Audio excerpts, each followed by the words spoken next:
Hi, and welcome to this episode of Break Even by Breakfast on the Accounting Channel with me, Colin Sweetman. Today I'm talking to Gavin Cassidy of Porter and Nash.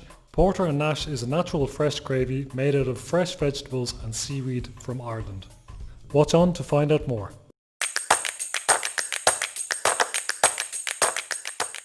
Porter and Nash, okay, the name first.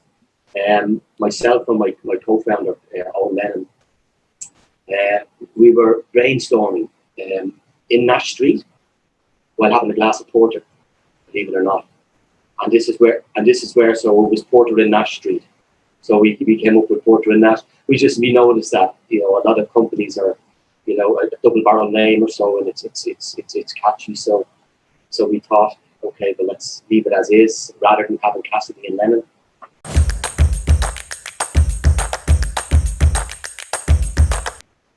So that's why we went with that. So Porter and Nash, we're both chefs. we saw a gap in the market for plant-based gravies and sauces. So I've been catering for at least 30 years now, and said I'd go back to college. So myself and Owen, that's where we met up. We met up in college. Part of it was part of the course was a product development course module. So we developed a couple of products, and we whittled it down to 5 products, and this was one of the products. And after doing our tests and with it, we were advised to try and bring it to market.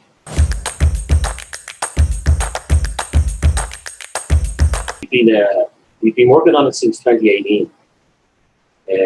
And we did a lot of research into it and a lot of R&D to get the product. Because we have, what our products are gravies and sauces. They're plant-based. We use fresh vegetables and the world-renowned Irish seaweed to give an umami flavour into our products.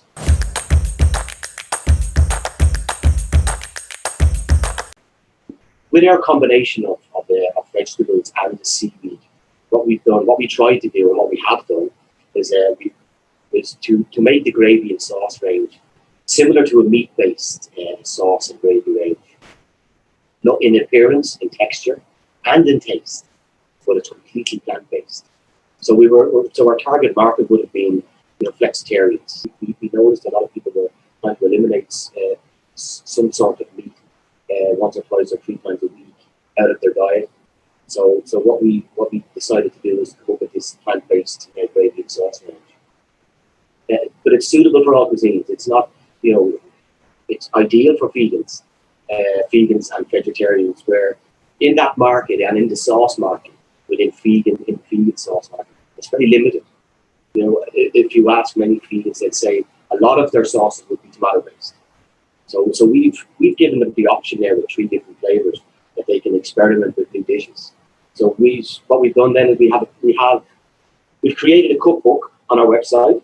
So we have both vegan, vegetarian, and meat and fish dishes on it to cater for everyone, because our sauces are universal. They can be used in all cuisines, and it's simple to use. The hardest part maybe of most dishes would be to create the sauce. So we've done that for them.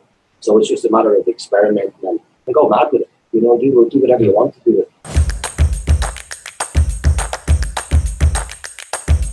I had a catering company called Food Presentations. I did food promotions, and also I did the catering in a couple of colleges out in Wicklow.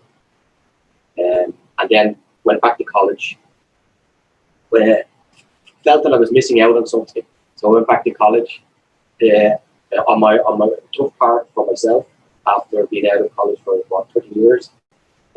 Went back to college, best thing I ever did. Great for the brain, obviously, to keep the brain active.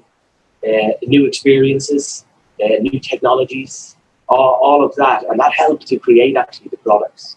It helped to when you go out into the industry looking for sales or looking for people to take your product on to sell. All of that helps when you're able to explain it a lot better to your potential customers.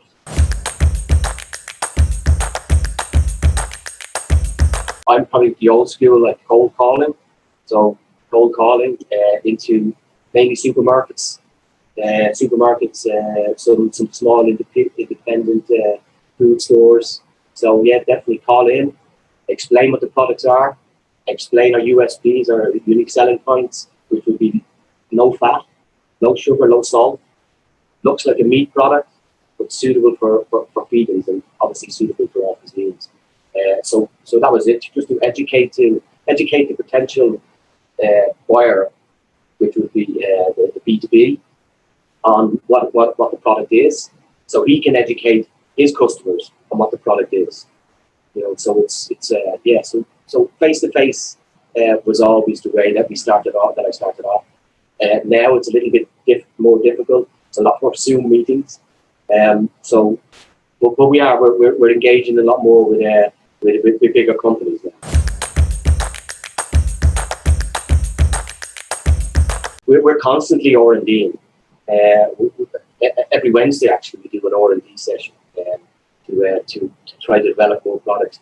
We have, at the moment, that we probably could bring to market. We probably have at least another 6 products. But with COVID, it has slowed us down slightly. With the restrictions of the amount of people in supermarkets and things like that. So we have products. We've already sent some products for shelf life and nutritional evaluation. So yeah, we're nearly ready to go with other products, but we're concentrating on these 3 at the moment. We've also had inquiries for export, maybe because we have no preservative in the products. It's just the process and all the antioxidants that we get out of seaweed, that we can extend our shelf life, which is suitable then for export. So we're researching our export avenues at the moment.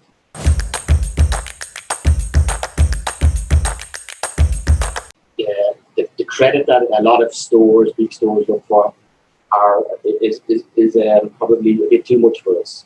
But we have to take the good with the bad. So we have other customers that we pay monthly.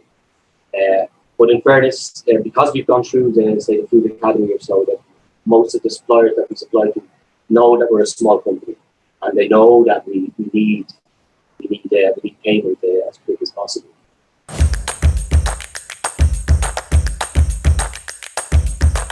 After I completed the college and decided to go to do the Food Academy, I ended up doing the New Frontiers, which is an entrepreneurial program to help you kind of.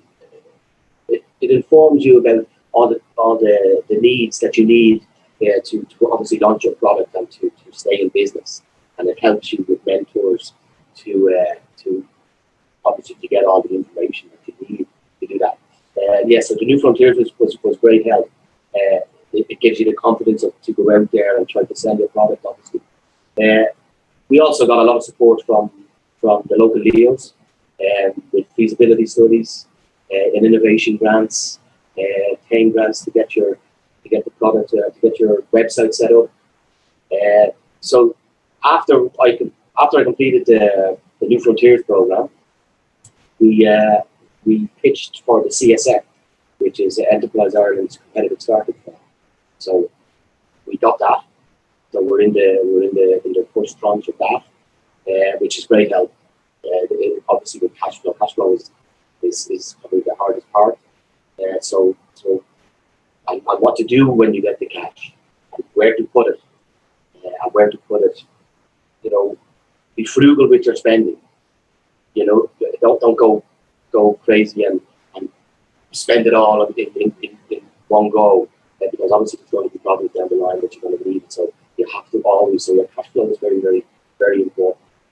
But the CSF, so this is, you get mentors within the CSF as well, who have already been in the industry and successful in the industry. So we're working with some mentors from Enterprise Ireland to help us expand and to make sure we're on the straight and narrow and we're doing the right things. How much capital did CSF provide for your company? But the competitive startup fund is 50,000 within 2 different tranches. So myself and Owen, we bootstrapped the start So we've put 30,000 into it. So we for all our, obviously with the help from the Leos, which is great, to make sure that we have got a viable business, do that feasibility study, and to make sure when you get your product up and running, you need to get it tested. It needs to be safely put on a shelf. So to help with that, we got different vouchers, we got an innovation voucher to help with that, and we send it off to a college to get tested for our nutritional and for our shelf.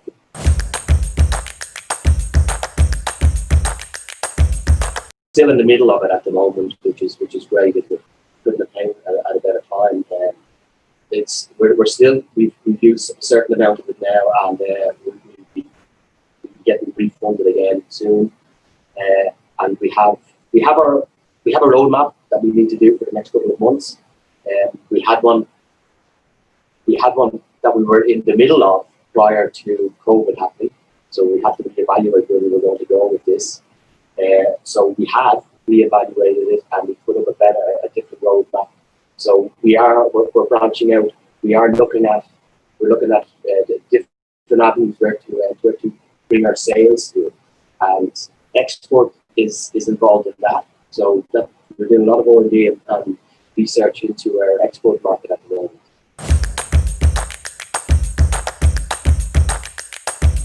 And I suppose the KPIs would be